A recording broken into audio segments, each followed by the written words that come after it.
சவுண்டுக்கு ஒரு ஆர்மி இருக்காங்க, முத்துக்குமரனுக்கு ஒரு ஆர்மி பயங்கரமா இருக்காங்க. பயங்கர பர்சனல் அட்டாக் எங்க பாத்தீங்கன்னாலும் பயங்கர பர்சனல் அட்டாக். எதுக்கு ஒரு ரியாலிட்டி ஷோ. நிஜமாவே பிஆர்ஸ் நல்லா விளையாடி இருக்காங்க. எல்லாருக்குமே பசங்களை பத்தி தெரியுமே, அழகா இருந்தா ஒரு இம்ப்ரெஸ் வரும் அந்த மாரி தான். ஏன்னா சவுண்டு ஃபேன் தான் நான். ஓட்டு எப்பவுமே அவங்களுக்கு தான் போடுவேன். அண்ட் ஆல்சோ சத்யா அண்ட் இந்த ஜெஃப்ரி பண்ணது வந்து வாஸ் நாட் குட். ஆமாம்மா என்னங்க கேமரா தெரியுதுங்க, ஃபுல்லாக கேமரா எடுத்துட்டு இருக்காங்க, தெரியுது அவங்களுக்கு வந்து கேமரா பார்க்குறா என்ன நீ பார்க்காதரா அப்படின்றதுலாம் ரொம்ப அநியாயங்க. ஆனால் கமல் சார் அளவுக்கு விஜய் சேதுபதியால் பண்ணவே முடியாது, யாராலையும் பண்ண முடியாது. அந்த ஸ்டேஜுக்கு அந்த பிக் பாஸ்னாலே கமல் சார் மட்டும்தான். மேம் பிக் பாஸ் பாப்பீங்களா? எஸ். முத்துக்குமரன் டைட்டில் வின் பண்ணியிருக்காரு, என்ன நினைக்கிறீங்க? டிசர்விங் சொல்ல முடியாது, பட் ஓகே. பட் ரொம்ப டிசப்பாயின்மெண்ட் என்னன்னா ஜாக் ஆக்சுவலி வெளியில் போனது தான். ஏன்னா அவங்க எலிமினேஷன் வந்து கரெக்டாக ஒரு டிசிஷன் கிடையாது பிக் பாஸ். ஏன்னா இது வரைக்கும் நம்ம பார்த்ததுல இது it was a different thing. ஏன்னா இவ்வளோ நாள் வந்துட்டு லைக் அந்த ஒரு மொமெண்ட்டில் வந்து அவங்கள எவிக் பண்ணது வந்து இட்ஸ் வெரி வெரி அன்ஃபேர்னு எனக்கு தோணுச்சு. But okay, we have to accept. ஏன்னா it is end of the day it is a reality show. So யார் வின் பண்ணுவாங்கன்றது நமக்கு தெரியாது. ஆனால் ஆப்வியஸ் விஜய் டிவிக்கு தெரியும், ஃபிக்ஸ் பண்ணியிருப்பாங்க. ஆப்வியஸ்லி இட் இஸ் தெரியுது. ஏன்னா பயங்கரமாக பிஆர் எங்கே போனாலும் சவுண்டுக்கு ஒரு ஆர்மி இருக்காங்க, முத்துக்குமரனுக்கு ஒரு ஆர்மி பயங்கரமாக இருக்காங்க. பயங்கர பர்சனல் அட்டாக் எங்கே பார்த்தீங்கன்னாலும் பயங்கர பர்சனல் அட்டாக். எதுக்கு ஒரு reality show. They are coming, they are playing and they are winning. நமக்கு ஒன்றுமே இல்லை. பட் ஆனால் ரியாலிட்டி ஷோ மூலியமா மக்களோட இதை வந்து ரொம்ப ப்ரொவோக் பண்ணுற மாதிரி தோணுச்சு. ஸோ அது வேண்டாம். So next time at least Bigg Boss காட்டும்போது கொஞ்சம் ஒழுங்காக காட்டலாம். அண்ட் கண்டஸ்டன்ஸ் எடுக்கும்போது இந்த தடவை எனக்கு தெரிஞ்சு ஓகே தான் கண்டஸ்டன்ஸை சூஸ் பண்ணதில்ல. பட் இந்த ஜாக் தீபக்கோட எவிக்ஷன் வாஸ் நாட் சாட்டிஸ்ஃபைட். ஒருவேளை ஜாக் தீபக் இருந்தாங்க டைட்டில் வின் பண்ணி கண்டிப்பாக தீபக் வின் பண்ணியிருப்பாரு. And Jack also would be deserving. எனக்கு இவங்க வின் பண்ண Rayan also was pretty much good. But இவங்க வின் பண்ணாதது ஒரு ப்ரோ பிக் பாஸ் பாப்பீங்களா? பார்ப்போம். முத்துக்குமரன் வின் பண்ணியிருக்காரு, என்ன நினைக்கிறீங்க? அது சந்தோஷமாக தான் ப்ரோ இருக்குது. அவர் ஹார்ட் ஒர்க் பண்ணி அவ்வளோ சின்ன வயசுலேருந்து கஷ்டப்பட்டு வந்து ஒரு பிக் பாஸ் சீசன் 8 வின் ஆனது சந்தோஷம் தான். நானும் முத்துக்குமரன் தான் வின் பண்ணணும்னு நினச்சேன், அவருக்கு தான் ஓட்டம் போட்டேன். நல்லது தான் ஜெயிச்சது, பெஸ்ட்டு தான். அவர் எல்லா கண்டஸ்டனோட முத்துக்குமரன் வின் பண்ணது பெஸ்ட்டு தான், ஈஸி தான், நல்லது தான். அவர் போராடினாரு, அவர் வாங்கினாரு கப்பு. அவர் தனியாக சோலோ மேலே கேம் விளாண்டாரு, இது கேம்லாம் மிஷன்லாம் குரூப் யூஸ் பண்ணாங்க, எல்லாம் பண்ணாங்க. அவர் நல்லா ரியலாக ஆடினாரு, உண்மையாக ஆடினாரு. நான் ஒன்று ஒரு டாஸ்கில் மட்டும் பவித்ரா விட்டுக்கிட்டாரு, அது மட்டும் கொஞ்சம் இதுவாக இருந்துச்சு. மீதெல்லாம் நல்லா தான் ப்ரோ இருந்துச்சு. அவர் நல்லா தான் ஆனஸாக தான் ஆடினார் எல்லாமே. யார் வின் பண்ணுவான்னு நினைச்சீங்க? நான் முத்துக்குமரன் தான் ப்ரோ வின் பண்ணுவான்னு நினச்சேன். வேறு யார் ஜெஃப்ரி வின் பண்ணுவார்னு நினச்சேன். ஜாக்லின் அவங்க வந்து அந்த இது டாஸ்க்கு கொஞ்சம் போகாமல் இருந்தா மேபி ரன்னராக வச்சு ஆகிருக்கலாம். அந்த டாஸ்க்கு போயிட்டு தேவையில்லாமல் இது பண்ணதான். ஸோ வரைக்கும் ஜாக்லின், ஜெஃப்ரி, முத்துக்குமரன் தான் ஃபர்ஸ்ட்டில் வச்சுருந்தேன் ப்ரோ. முத்துக்குமரன் வந்து இந்த பிக் பாஸ்க்கு ஏற்ற ஒரு நல்ல ஒரு பர்சன் ப்ரோ ஆக்சுவலி. ஏன்னா ஸ்டார்டிங்லேருந்து பார்த்தீங்கன்னா இந்த மைண்ட் கேம்ஸ் மற்றவங்களை வச்சு எப்படி ஆடுறது அதெல்லாம் வந்து முத்துக்குமரன் நல்லாவே தெரிஞ்சிருக்கு. அது வந்து எனக்கு ரொம்ப அது பிடிச்சிருது, என்ன அட்ராக்ட் பண்ணிச்சு அதுதான். மற்றவங்க கேம் இவர் ஆடி இருக்காரு, ஸோ அதனால எனக்கு பிடிச்சிருது. என் ஓட்டம் அவருக்கு தான், அவர் வின் பண்ணர் தான் நானும் நினச்சிருந்தேன். அதனால எனக்கு பெஸ்ட்டு முத்துக்குமரன் தான், அவர் தான் வின் பண்ணணும்னு நினச்சேன். ஆனால் நடுவில் பார்த்தீங்கன்னா தீபக் ப்ரோவும் சூப்பராக விளையாடிட்டு இருந்தார். பட் ஆனால் அன்ஃபார்ச்சுனேட்லி அவரை வந்து வெளியே அமிச்சிட்டாங்க. ஸோ அதனால லைட்டாக வருத்தம். பட் ஆனால் எல்லா எஃபர்ட்ஸுமே போட்டு எல்லாருமே வீட்டில் இருக்க ஹவுஸ்மேட்ஸ் கூட முத்துக்குமரன் ஜெயிக்கணும் தான் வந்து இது பண்ணிட்டு இருந்தாங்க. உண்மையாகவே டிசர்விங் பர்சன் ப்ரோ. முத்துக்குமரன் தான் ஜெயிக்கணும். ஏன்னா இது நாள் வரைக்கும் அது கஷ்டப்பட்டது ஒரு மிடில் கிளாஸ் பாயாக இருந்து இந்த பிக் பாஸ்குள்ளே வந்து எல்லா எஃபர்ட்டும் போட்டு ஒரு போராட்டமாக போராடி உண்மையாக வின் பண்ணியிருக்காரு ப்ரோ. இந்த பிக் பாஸ் சீசன் 8 கப்புக்கு டிசர்விங்கான ஒரு ஆள் முத்துக்குமரன் தான் ப்ரோ. ஒரு கேரக்டர்லாம் எதுவும் சேஞ்ச் ஆன மாதிரியே தெரியல. ஃபர்ஸ்ட் என்ன எதை ஸ்டார்ட் பண்ணி அவர் நோக்கி வந்தவர், அதான் எல்லாருமே ஓப்பனாகவே சொன்னார். நான் வந்து உங்கள் மூஞ்சிக்கு நேராக தான் பேசுவேன், எனக்கு வந்து கப்பு தான் முக்கியம்னு ஓப்பனாகவே சொல்லிட்டாரு. அதை மிஞ்சி எதுவுமே கிடையாது. அவர் ஓப்பன் மைண்டடாக இருந்து உண்மையாக கேம் விளையாடி எல்லாருக்குமே ஒரு சவாலான போட்டியாளர் தான் ப்ரோ இருந்தார். அவர் டிசர்விங் தான் ப்ரோ. இப்போ அவர் இல்லாமல் வேற யாராவது வின் பண்ணால் நல்லா இருக்கும்னு யார் சொல்லுவாங்க? ஜாக்லின் தான் ப்ரோ சொல்லுவேன். அவங்களும் பார்த்தீங்கன்னா ஸ்டார்டிங்கில் ரொம்ப ஸ்ட்ரகிள் பண்ணாங்க, அழுதாங்க.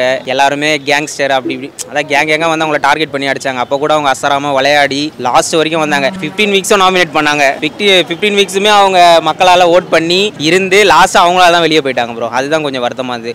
உண்மையாக உள்ளே இருந்தாங்கன்னா ஜாக்லின் தான் கண்டிப்பாக வின்னராக இருந்திருக்கணும்.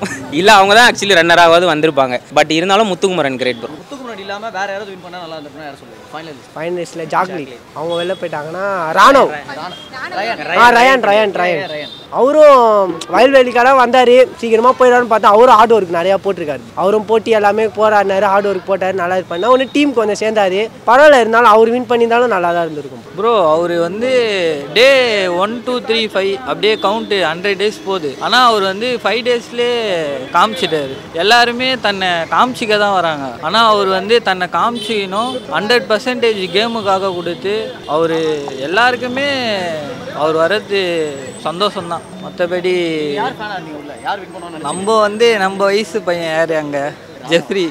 அவன் நல்லா ப்ளே பண்ணான். நம்ம ஆள் ஹோஸ்ட் விஜய் சேதுபதி ஃப்ரெண்ட்ஸு கூட கோவா கேங்கு கூட இருக்கக்கூடாதுன்னு சொல்லிட்டு சொன்னாப்புல. அவன் லைட்டாக அதை பெரிய மனுஷன் சொல்கிறாருன்ட்டு என்ன பண்ணிட்டான், இவர் சொல்கிறாரு ஏதோ காரணம் இருக்கும்ன்ட்டு அப்படியே அவன் வந்தோடனே ஃபஸ்ட்டு வாரம் நாமினேஷனில் கூட இருக்கும் அதான் சௌந்தர்யாவும் ரயானியும் போட்டு விட்டான். அதனால் லைட்டாக கூட இருந்தாலும் பார்க்குறவங்கன்னா நினைப்பாங்க கூட இருக்கிறவங்களே போட்டானே அப்படின்ட்டு அந்த ஒரு வாரம் தான் அவன் அப்ஸ்காண்ட் ஆகிட்டான், அமிச்சிட்டாங்க. ஆமாம், டைட்டில்லாம் வாய்ப்பு இல்லை ப்ரோ. ஏன்னா அவன் 80 அவன் யாருன்னே தெரியாது. அவன் நம்மளோட கொஞ்சம் அதான் நம்மள மாரி தான். அவன் டைட்டில்லாம் வின் பண்ணிருக்க மாட்டான். ஆனால் 90 days டாப் 5 அந்த மாரி வந்திருப்பான். அந்த ஒரு பேலன்ஸ் இல்லாமல் தான் போயிட்டான். மொத்தமாக இந்த சீசன் எப்படி போச்சு உங்களுக்கு? நல்லா தான் போச்சு. ஸ்டார்டிங் ஒரு 5 வீக்லாம் தனித்தனியாக போட்டாங்க, அது மட்டும் கொஞ்சம் போராக போச்சு. அப்புறம் எல்லாம் ஒன்றா போட்டுனியும் ஒரு மாதிரி நல்லா ஃபன்னாக ஜாலியாக தான் போச்சு. இந்த சீசன் ஸ்டார்டிங் கொஞ்சம் நார்மலாக தான் ப்ரோ இருந்தது. அப்புறமா போக போக நான் கண்டினியூவாக பார்க்கும் போது தான் அந்த டாஸ்க்கு கொடுக்கும் போது அந்த மகாராஜா டாஸ்க்கு அந்த மாதிரி விஷயங்கள்லாம் போகும்போது நல்லா இருந்தது. நடுவில் இந்த சாச்சனாலாம் மொக்க பண்ணது, பிளேடு போட்டது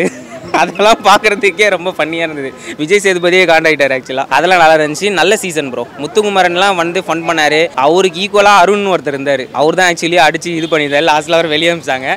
முத்துக்குமரன் நல்ல எஃபர்ட் ப்ரோ, நல்லா இருந்தது ஓவராலாகவே. ஆனால் கமல் சார் அளவுக்கு விஜய் சேதுபதியால் பண்ணவே முடியாது, யாராலையும் பண்ண முடியாது. அந்த ஸ்டேஜுக்கு அந்த பிக் பாஸ்னாலே கமல் சார் மட்டும்தான். அந்த ரீடிங்காக இருக்கட்டும், அந்த பேசுகிறதா இருக்கட்டும், தத்துவத்துக்குள்ளே ஒரு தத்துவம் பண்ணுறதா இருக்கட்டும், எல்லாமே கமல் சார் தான். ஓப்பனாக எதுவோ அடிச்சிருவார் டக்குன்னு.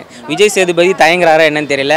ஆனால் பிக் பாஸ்னாலே கமல் சார் தான் ப்ரோ. அடுத்த சீசன் யார் ஹோஸ்ட் பண்ண நினைப்பீங்க? கமல் சார் தான் ப்ரோ பண்ணணும். கமல் சார் தான் டெஃபினட்டாக. விஜய் சேதுபதியோட மைண்ட்லேயும் சரி, அனுபவத்திலையும் சரி, ஆக்டிங்லேயும் சரி, எல்லாத்துலேயுமே கமல் சார் தான் பெஸ்ட். அவரே பண்ணலாம் bro. Hard work never fails bro. கண்டிப்பாக ப்ரோ. அதுதான் முத்துக்குமரனாலே அதுதான் ப்ரோ. விஜய் சேதுபதி அவர் ஓப்பனாக எல்லாத்தையும் பேசிடுறாரு ப்ரோ. ஆனால் ஆண்டவர் அடி கேட்க மாட்டாரு. கரெக்டாக பாயிண்ட்டை கட்ட வைப்பாரு. சுற்றி வளைச்சு வந்தாலும் அவங்க கண்டஸ்டன்ட்டுக்கு புரியவும் மாட்டேங்குது. ஆனால் ஆண்டவர் ஒன்று கேட்டாலும் கரெக்டாக அவருக்கு புரிஞ்சிடும். நான் இருந்தாலும் ஆண்டவர் கமல் தான் சார். அவர் பார்த்துருமா நல்லா தான் ப்ரோ பண்ணார். ஆனால் ஆண்டவர் ஈக்குவல் வர முடியாது. அவர் கரெக்டாக கேட்டு பாயிண்ட் கரெக்டாக வந்துருவார். கேட்க வேண்டிய இடத்துல கேட்பாரு, வைக்க வேண்டிய இடத்துல கரெக்டாக வைப்பார். இவர் எல்லாத்துலையும் கேட்டுகிட்டே தான் இருந்தார். மேக்ஸிமம் திட்டிகிட்டே தான் இருந்தார் வீக்கில் ஃபுல்லாக. ஆக்சுவலி பார்த்தீங்கன்னா ஒரு கட்டத்தில் ஹவுஸ் மேட்ஸை பார்த்தீங்கன்னா விஜய் சேதுபதி இதுக்கு செட் ஆகலையோ, அவருக்கு சரியாக ரிவ்யூ பண்ண தெரியலையோ அப்படின்னு நினச்சாங்க. பட் இருந்தாலும் அவர் ஏதோ பேக்ரவுண்டில் இருக்கிற ஏதோ கொடுப்பாங்க போல இருக்கு அட்வைஸ் மாதிரி, அதை வச்சு அவர் மேனேஜ் பண்ணிட்டாரு. ஆனால் கமல் சார்னா ஒருபோதும் ஒரு 1% கூட பேக் அடிக்க மாட்டார் ப்ரோ. முகத்துக்கு நேராகவே சொல்லிடுவார், எதுவும் இருந்தாலும் பளிச்சுன்னு சொல்லுவார். ரிவ்யூ பண்ணுறவங்க யோசிக்கிறவங்களே இவர் யோசிக்க வைப்பார், நீ இதை பண்ணணும், கரெக்டாக தான் பண்ணணும் அப்படின்னு. இவரும் நல்லா தான் ப்ரோ பண்ணார். அவரும் பாராட்டினா புதுசாக ஒருத்தவொடனே ஒரு இவ்வளோ பெரிய ஷோவை ஹேண்டில் பண்ணணும்னா கொஞ்சம் கஷ்டமாக தான் இருக்கும் யாராக இருந்தாலும். பெஸ்ட். ஆனால் ஆண்டவரோட இருப்பதான் ஆண்டவர். ஆனால் இவரும் பெஸ்ட் தான் ப்ரோ. கலவரமாக போச்சு, ஒரே கலவரமாக போச்சு. எல்லாம் ஒரு ஆர்மி, அவங்களுக்குள்ளேயே ஆர்மியை கிரியேட் பண்ணிக்கிட்டு எல்லா சீசன்லையும் இருக்கு ஆர்மி. ஆனால் இந்த சீசனில் ஓவராக எல்லா கண்டஸ்டன்ட்டும் ஆர்மி நிஜமாவே பிஎஸ் நல்லா விளையாடிருக்காங்க. இல்லைனா கொஞ்சம் ஆமாம், ஆக்சுவலி கொஞ்சம் ஓவர்டமாகவும் வந்தது. ஓவர்டமாக இருந்துச்சு. அந்த குரூப்பிசமில் கொண்டு வந்தது. அண்ட் ஆல்சோ சத்யா அண்ட் இந்த ஜெஃப்ரி பண்ணது வாஸ் நாட் குட்.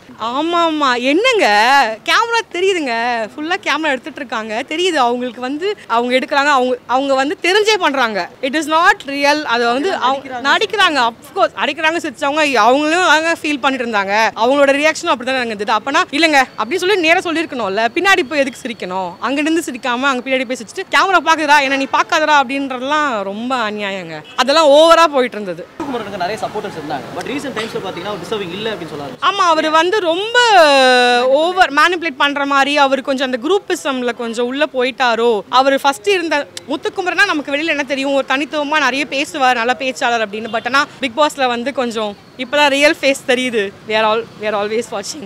இப்போ இருந்ததில் ரயான் என்னமோ ரயான் he was like ட்ரூவாக இருந்தார் தோணுச்சு. Whatever he expressed he was true. அவர் கேம் விளையாடினதும் சரி, எவ்ரிதிங் வாஸ் ட்ரூ. ஸோ ஒரு கேண்டிடேட்டாக அவர் தான் வின் பண்ணணும்னு எனக்கு தோணி இருந்தது. ஏன்னா அப்பார்ட் ஃப்ரம் இவங்க 2 பேர் போகும்போது I thought he would win. But this is கொஞ்சம் டிஃப்ரெண்ட்டான இது வந்துடுச்சு. அப்படிலாம் வாய்ப்பே இல்லை ப்ரோ.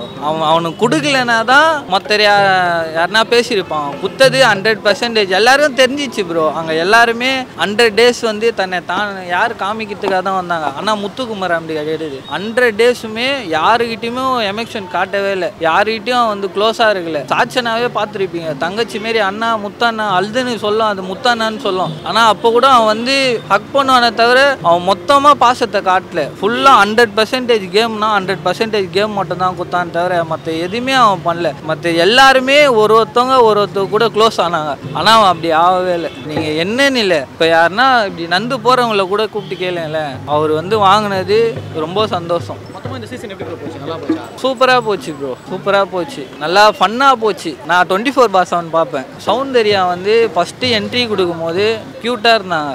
எல்லாருக்குமே பசங்களை பற்றி தெரியுமே, அழகாக இருந்தால் ஒரு இம்ப்ரெஸ் வரும், அந்தமாரி தான். ஏன்னா சவுண்டு ஃபேன் தான் நான். ஓட்டு எப்பவுமே அவங்களுக்கு தான் போடுவேன். அவங்க வந்து ஜெயிப்பாங்கலாம் இல்லை, ஏன்னா ஜெயிக்கவும் இல்லை, நல்லா ப்ளே பண்ணாங்க. அவங்க வந்து எதுவுமே அவங்கள்ட்ட இல்லைன்னு, ஆனால் உள்ளே எல்லாருமே உங்கள்கிட்ட எதுவுமே இல்லைன்னு சொன்னாங்க. ஆனால் அப்படி கிடையாது, ஒருத்தவங்களும் ஒரு திறமை, அதை வச்சு வர்றது தான் மேட்ரு.